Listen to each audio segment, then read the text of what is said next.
everybody. I am Ahati Maat.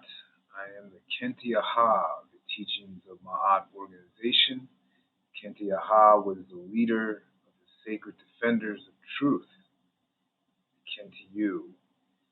And today I'm going to be referencing from my book, Journey of Your Soul, which you can see on the screen right here. Journey of Your Soul. And Freedom Through God's Word, Book 1. And you can pick this up at the teachingsofmaat.org, the teachingsofmaat.org website. And it's a 114-page book, packed with a lot of information you've probably never heard of before. But I'm going to actually go to the brief teaching for today, which is on page 80. And it's a question about why did the Netiru, the Netzer, call themselves what we call in English now God. And it goes back to this word human. Our ancestors never called each other human. So I'm going to read briefly a very small section of the book here. And if you're reading a PDF at home, it's on page, if you go to 80 up here, 80 out of 114, you'll find it. If you have the hardcover, some of you have the hardcover, it's page 76. So let's begin. It says, let's go back to the online etymology dictionary and see the etymology of the word human. The online etymology dictionary is a free app you can find right now on Google. I highly suggest it. So we start off with the word hue. And I'm going to basically focus on the highlighted parts.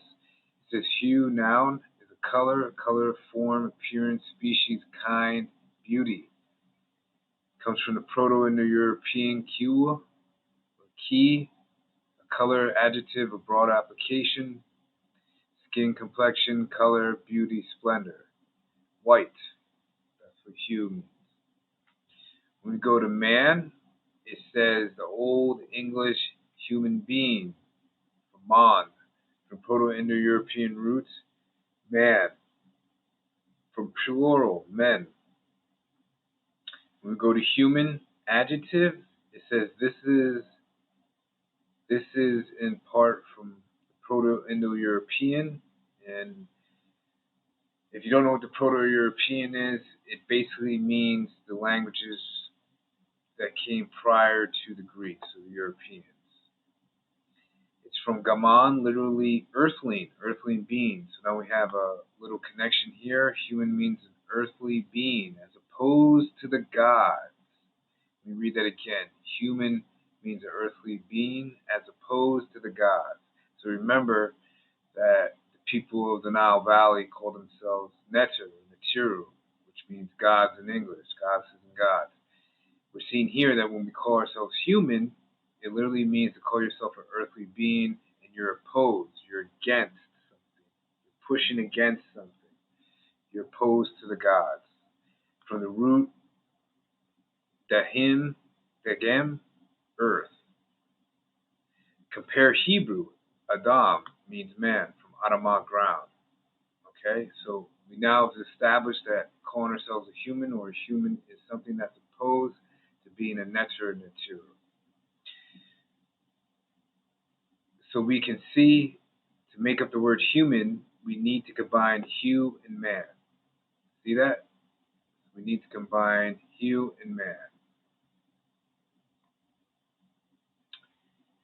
So we need to make up the word, so we see, to make up the word human, we need to combine hue and man. See that? Hue and man. What is hue? According to what we see highlighted, it means a variety of things such as color, form, appearance, species, kind, beauty. It can also mean skin and white. As we move on, we see that man has multiple different connotations attached to it, including human being.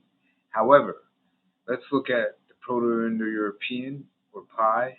Do you remember what it means? Sure you do. It's the original definition for the word defined by brown people before Europeans stole it. PIE stands for Proto-Indo-European, or prior to Europeans. Again, during your research, whenever you see PIE, it usually refers to the meta-netter definition. Okay, let's see the PIE for man. So let's dig a little deeper into this. When we look at the root for man, we see it means hand, strength. And yes, this too is connected to Manu. Manu is Manu is the meta-netter word for min, which if you go to Wikipedia and you just type in M-I-N, it comes up with the netter of the god Min, but he's also known as Manu. The netter you read about earlier, yet there is something peculiar with the etymology of man. When it's plural, it becomes men. So plural of man is men. What happens when we look up men? So let's check out what happens when we look up men.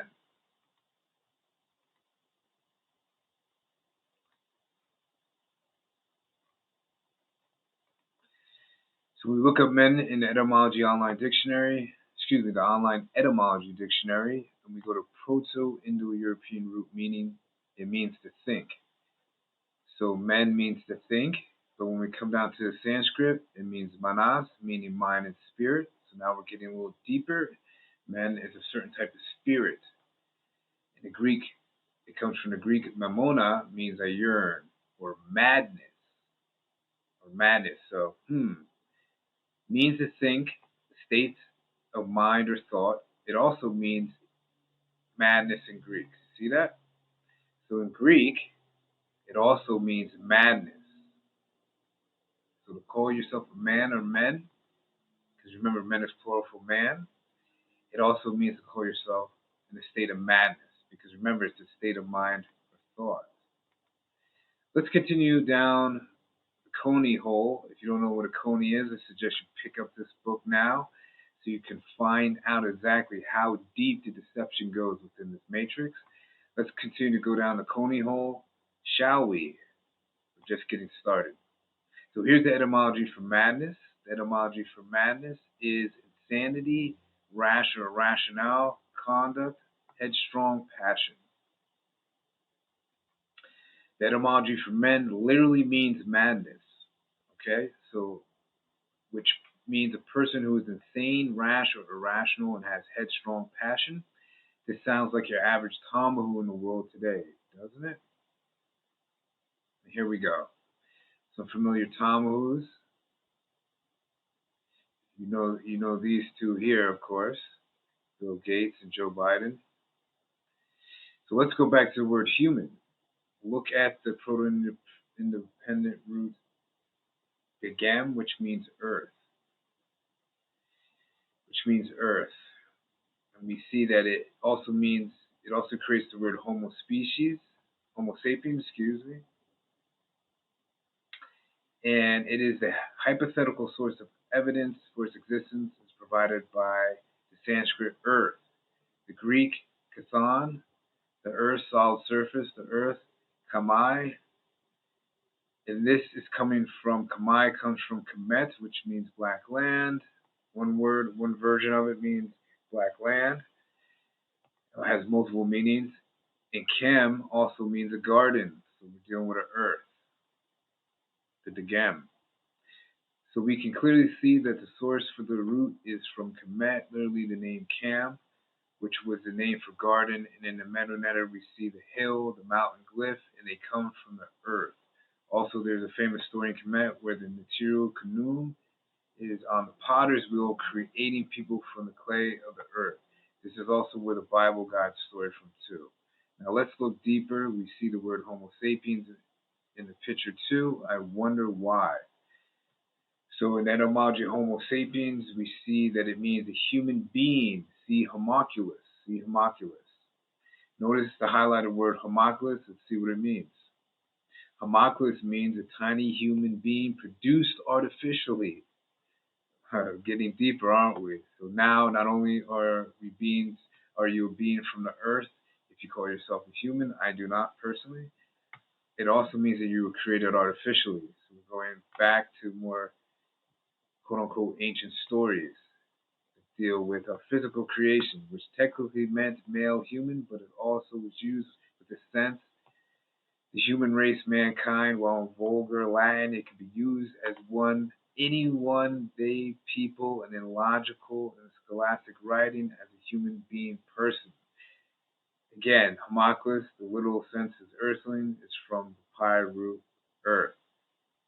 So, if you want to learn more, make sure to go over to teachingsofmaat.org, drop your email into the subscription part on the home page, hit that red sign up button and reach out to us if you want to learn more. The brothers and I are also giving classes, and we would be happy to set up some personal teachings with you. Peace.